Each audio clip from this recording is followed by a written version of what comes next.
Welcome back to Off the Clock. This week we have an exciting guest. I think my dad is probably the most excited about the guest we have today. Miles, it's good to have you here, man. It's great to meet you. Look forward to having this wonderful conversation with you. And yeah, man, let's get into it. Awesome, thank you. I'm glad to be here. So maybe let's start by you telling us a little bit about yourself. I mean, I almost feel like I know you more than I do if I think about that TV advert about Vuyo's brine meat and saying, you know, it's happening. Yeah. So today we have Vuyo.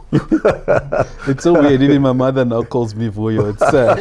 it's really sad, actually.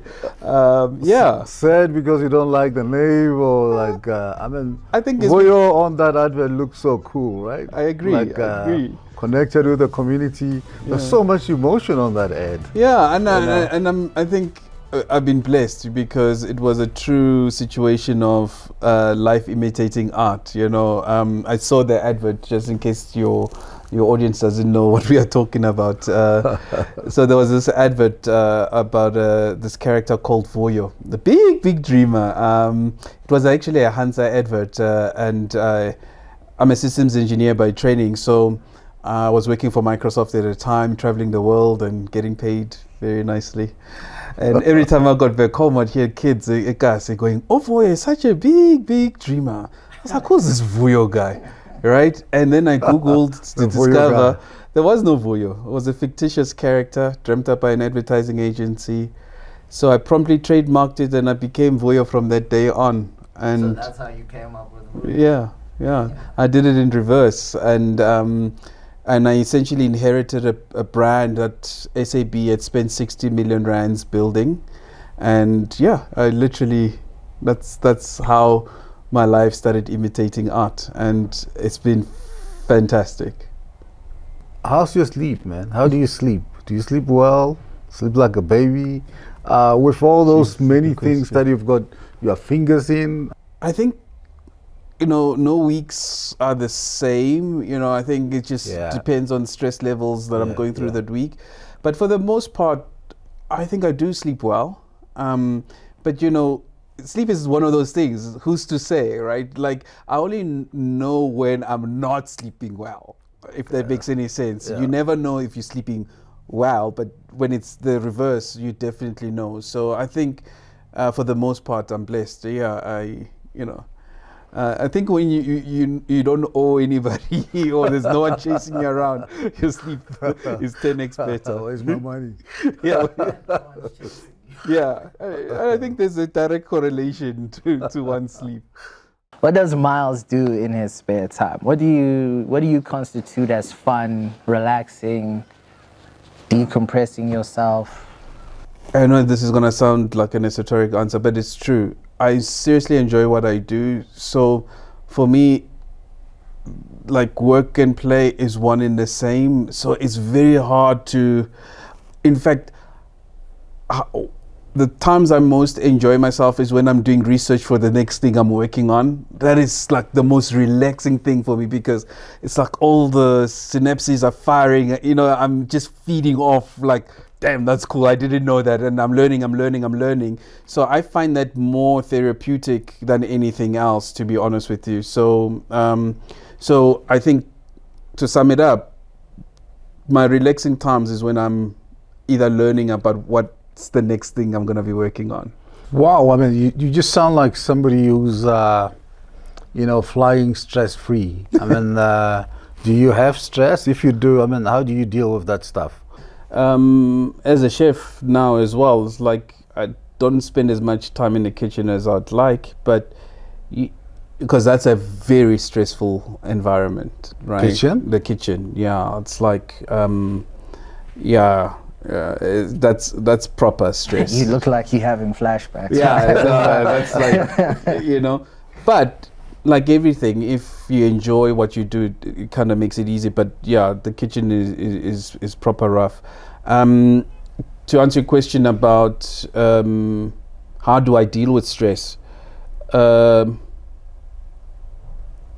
Look, I think the right amount of stress is good. It helps you push boundaries. So it makes you have a sense that you are alive and you're going against the grain. So I don't think you shouldn't have any of it. I think healthy amounts are good. In moderation. In moderation. But that's never the case with stress. That's very, very true. It never is. Otherwise, it wouldn't be stress, right? So I try, for example, on the business side, I've got really a great team that I work with. So that helps a lot. So I partnered and hired for my weaknesses. So that de-stresses me a little bit. But when it does come and it's hectic, the things I would, pre-COVID, I used to work out. And it's something I wish I didn't stop during COVID because it's harder to go back now. So I found cycling on a bike and listening to podcasts was sort of achieving two goals, you know. I've got a recommendation for you. Eh? Off the clock. You see, I see what you're doing there. Yeah, for sure. You kind of really, you know, having a lot of fun in terms of what you're doing, because you are a business founder who kind of got off the treadmill into your own gig. Yeah. And it looks like you don't have anything that keeps you up at night. No, I mean, I would love that to be the case. I think some nights, yeah, it's some good sailing, but it's not always the case, you know.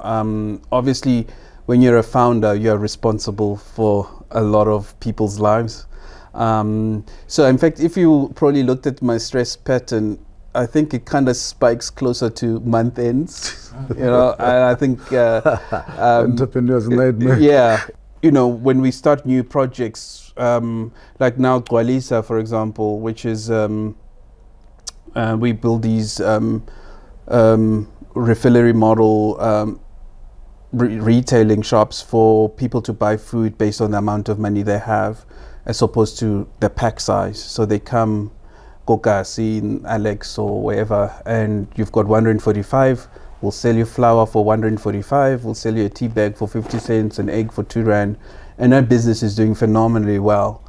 But you know, because it is, you know, your stress levels about not rushing to scale it, you know, ironing out all the bugs, making sure that the features you add are the right features for, you know, because once you start scaling, you also scale the problems. And one of the things, like, you know, investors or all these people will come to you, no, we gotta 10x this now, and it's so easy to fall into that trap to say, you know, because it's not cool when people say, like, how many shops you have, and you go 1. Feels like, you know, really not going anywhere. Yeah, you're not going anywhere fast. But what they don't understand is I've spent the last 2 years bug fixing.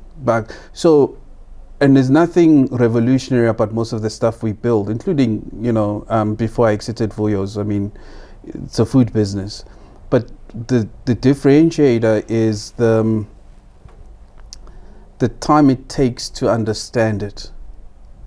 Like, I can tell you things, like, we're working on Gwalisa version 7.0. We are on our 3rd release, or our version release. We're on the 3rd version release, but we're already working on version 7. So theoretically, someone can say, oh, but this is easy to do, and cut, copy, and paste, and go do it. And we actually kind of want that because it legitimizes the category. But what they will never understand is that I've got a 2-year run rate in front of them. I know things that they're going... Yeah, we are at X level. We're working on, I mean, I would love to share some of the stuff we're already working on, but that's the stuff that excites me. It's like already knowing what's coming. So, I mean, are you married with kids? Lots of kids? No, not lots of kids. I stopped with 1. I knew the cost. Stopped or paused? No, I totally stopped. I was like, there's no way more than 1. You know, I never understand parents that say, no, I've got multiple kids and I love them the same. I'm like, I was going to use a different word there. Please, come on. You know you have a favorite. Yeah, that's right. This is PG-13. Yeah. Okay. Yeah. All right. How old's your child? My son is 14. He's an amazing young man. You know, the challenge with raising kids is that You know, there's a saying, hard times make strong men make weak times, and weak times make weak men, kind of thing. Soft times. And It's soft times, make yeah, weak yeah. men, yeah. So that's always my fear, is that like the more each generation tries and makes life better for the next generation, they sort of inadvertently make it too easy for the next generation, that they don't put in the effort. And also at the same time, what kind of a parent would you be if you're not making it better for your next generation, right? So how much time do you spend with your son? And what do you guys do together? I mean, you look not like as much as I would like, but Bless is a very smart kid, so we have similar interests, like tech. He's a geek, so he writes code and stuff. Wow. And he's been doing it since he was like a very, very young boy. So in fact, we're chatting yesterday. He sends me a WhatsApp. There I am, minding my day, just doing sends me a WhatsApp. Hey dad, did you save my stem cells when I was born? Like, dude, I'm just driving. That's the most left field question. I was like, right? I'm like, no, why? He says, then how else am I gonna be immortal? You should have. I'm like, my guy. He's asking me as if, like, did I leave his socks under his bed or something? You know what I mean? I was like, so yeah, that's the. You're not even there when he was born, I'm sure. No, I was definitely there. Well, outside, inside? No, I was inside the maternity ward, but the operating room. But truthfully, about 6 hours later, I was on a flight to China. So probably you're too scared or too excited to think about stem cells. Yeah, that was a bit of both. Yeah.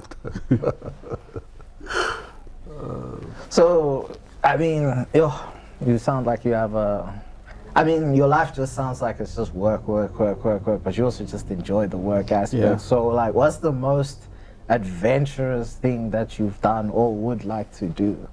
I've jumped out of an aeroplane. Skydiving. Yeah, and that was perhaps the most cathartic experience like ever. I highly recommend that everybody must do that at least once. I've been thinking about skydiving. Just jumping, no. Yeah, me too. Bungee jumping, I don't get. My son did it the other day. I was like, nah. The bungee jumping, nah.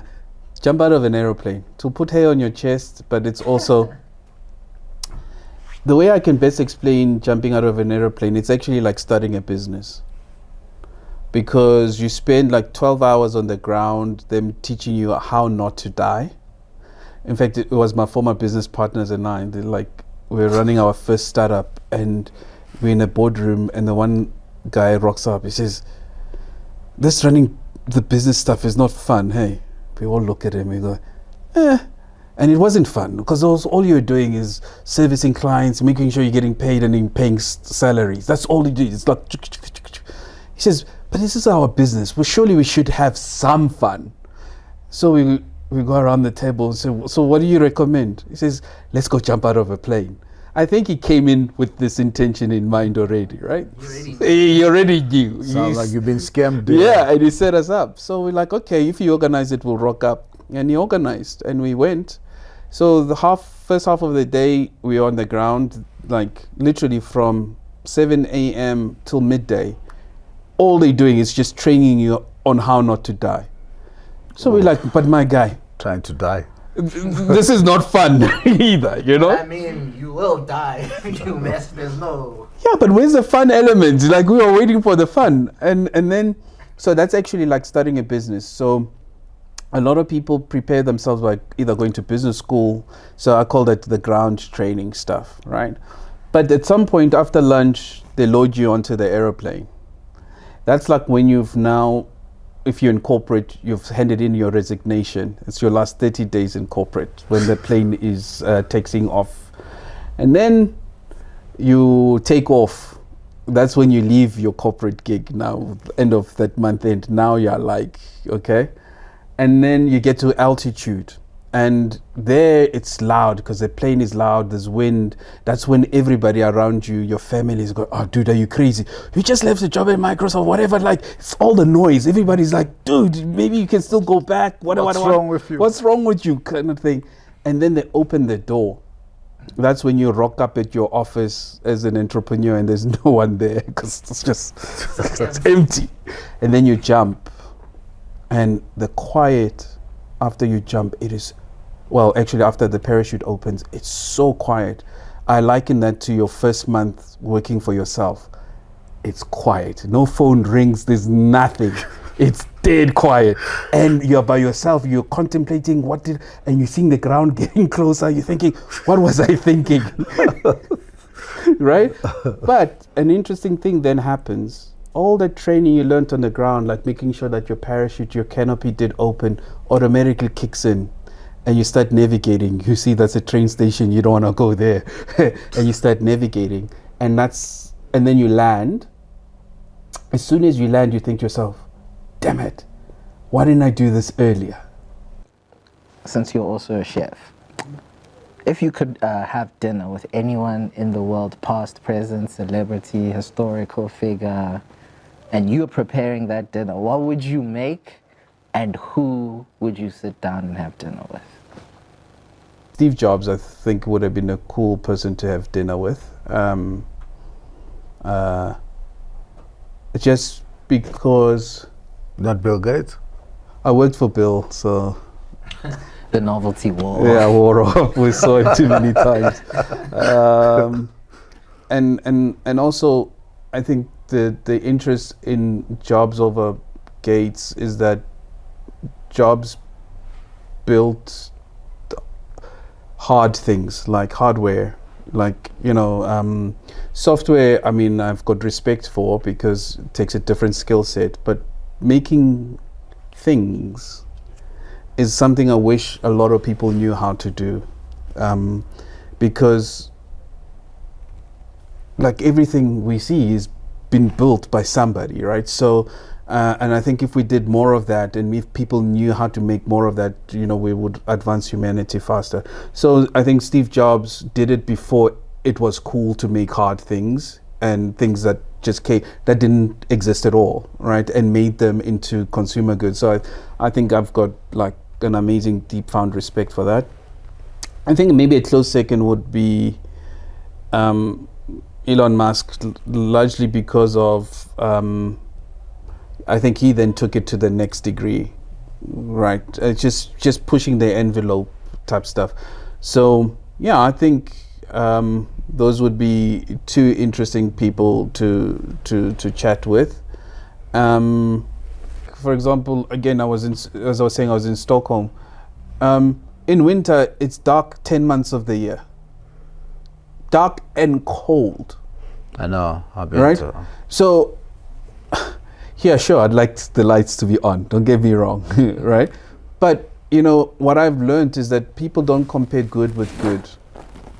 It's very easy when you're a foreign country and you compare the amazing public transport system to our not so great public transport system, even though it works. But what you should do is compare good with good.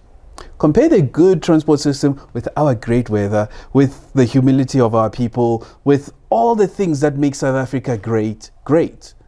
But you almost always compare negative with positive as opposed to positive with positive.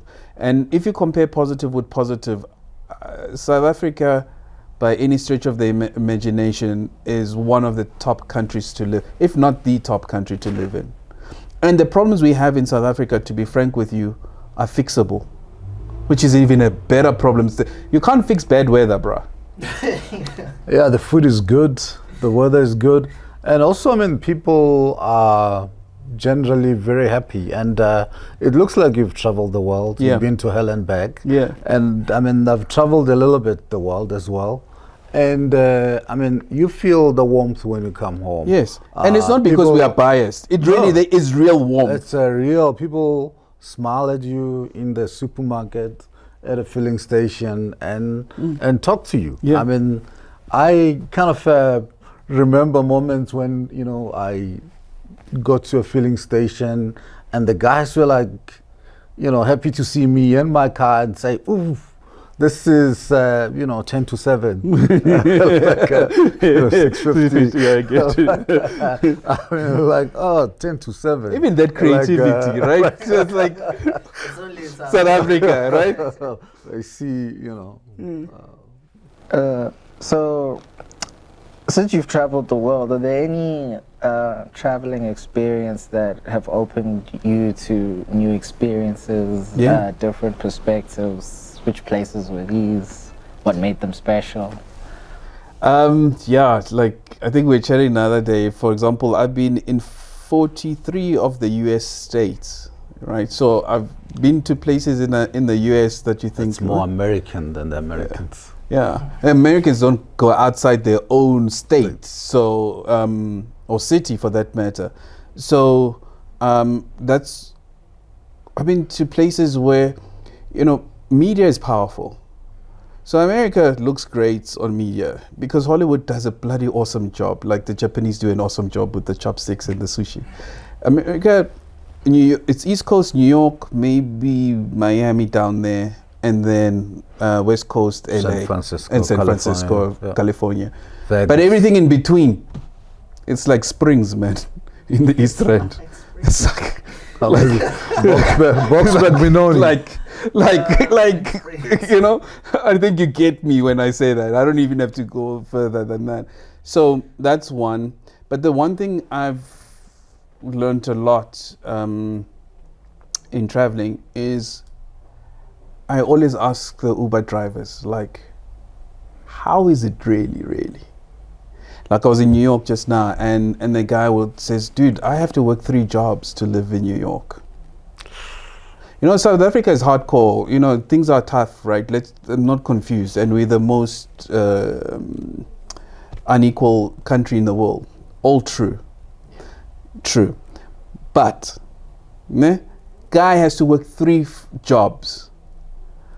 A cup of coffee in Manhattan is like $6. Like that's $120 a coffee. That's crazy.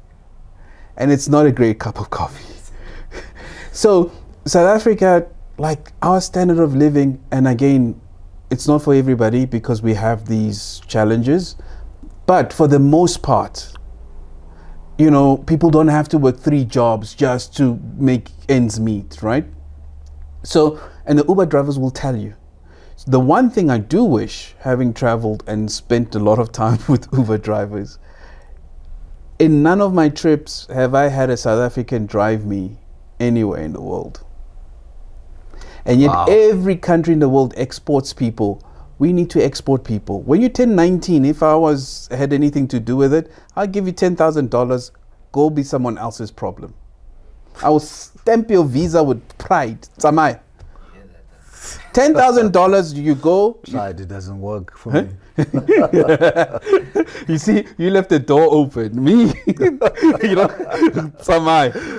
Because once you this do is that, recorded, I'm sure your son is listening. yeah, no, he knows. he knows. Trust me, he's not confused about that.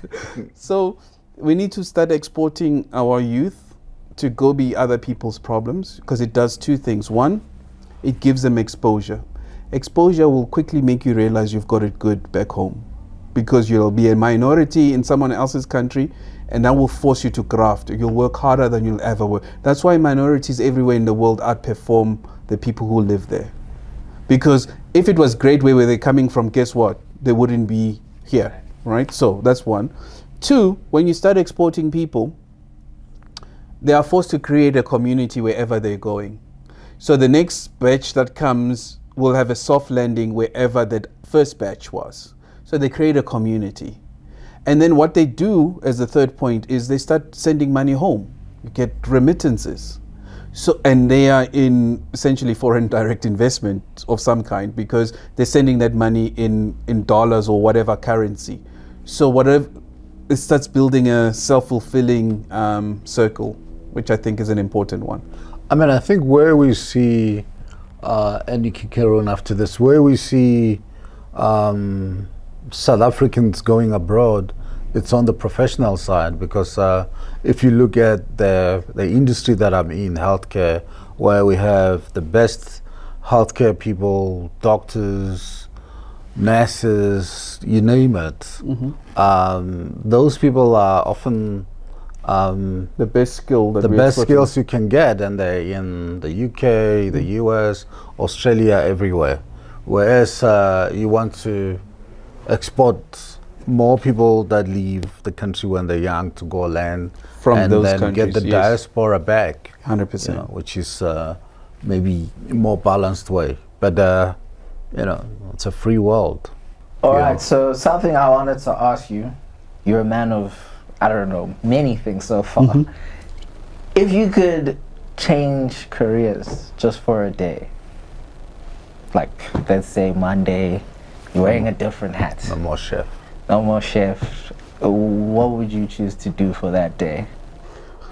Well, considering I'm a systems engineer now, chef, I've changed careers quite a bit. So I'm a big believer in that. I just think because you've studied something doesn't mean you must die in it. I actually wish a lot of people, I think people should do 10-year stints, because I think you'll have a proficiency in whatever. So you do a 10-year stint and learn and be good at it and maybe enjoy it. But after 10 years, you go to a different profession, because the knowledge you've learned in this profession will prove to be so amazing in a totally different field. And I've seen it even with chef versus like my tech background. But to answer your question directly, one of the things I'd really, really love to do, and probably will study it, I like psychology quite a bit. More like behavioral science than just maybe the broader sense of psychology.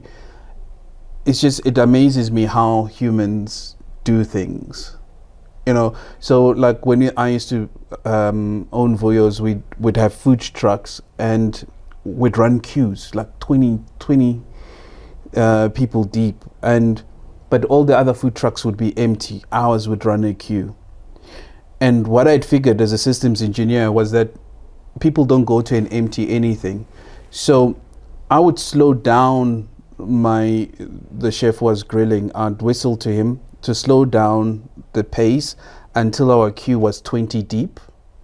Because after 20, it's too long. People will go to the other empty food trucks. But at 20, they stay. You know, people are sheep. They just assume the guy in front of them must know People are why. sheep. Yeah, that's why it's called leadership. But once I figured it out, I just kept the queue at 20. We'd speed it up or slow it down based on how many people were in the queue. Maybe just smoothing it out of this, I'll just give you a moment or so to maybe share your parting words or ask us any comments, anything. Sure. Us. There's no good role modeling from a dad's perspective in this country, generally speaking. I mean, I can speak for myself. My dad was born and died, pretty much. That's as far as that relationship.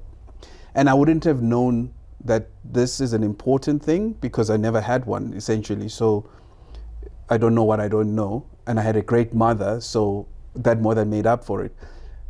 But until I had a son of my own, then I was like, oh, snap. Like, you know, there's like the stuff I missed out on, even though I really had a really amazing life and blessed with having an amazing mom. But I wouldn't have known that until I had my own.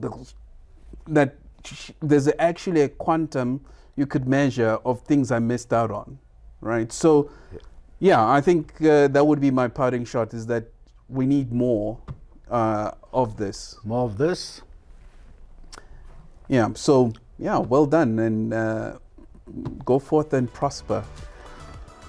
Thank you very much, Vuyo. So sorry, Miles. It's been really great, you know, spending time with you. It's an unbelievable experience with food and kitchen.